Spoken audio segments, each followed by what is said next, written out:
esu Arturas Cesiulis ir šiuo metu mokausi Vilniaus automechanikos ir verslo mokykloje. Joje mokausi transporto remontininko specialybę pagal tęstinę programą. Prieš tai mokausi Vilniaus universitete, tarptautinių santykių ir politikos mokslo institute, politologijos specialybę. Nuo mažens mane traukė technika, traukė automobiliai ir viskas, kas susijęs su įvairiomis technologijomis, su fizika. Ir iš pradžių netgi dvejojau, ar mokykloje yra kažkas, ką aš galėčiau sužinoti naujo.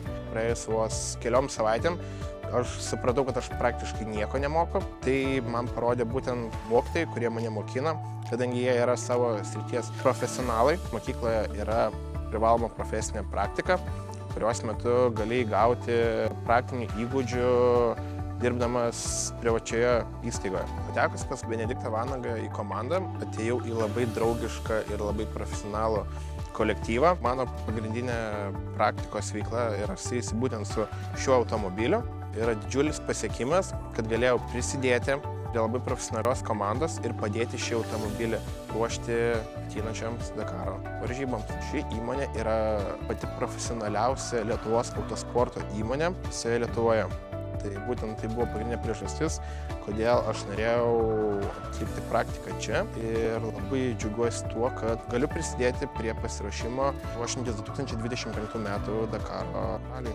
Dirbant šioje komandoje sužinojau daugybę naujų dalykų, kurių ko gero nebūčiau sužinojęs nei viename kitame autoservise ar mokykloje, kadangi pati darbo specifika yra ganėtinai kitokia, lyginant su remontu, su standartiniais automobiliais. Kalbant apie Arturą, tai asmeniškai man labai patinka jo atvirumas ir tai, kad jisai ieškojo mūsų kaip vietos, kur atlikti praktiką.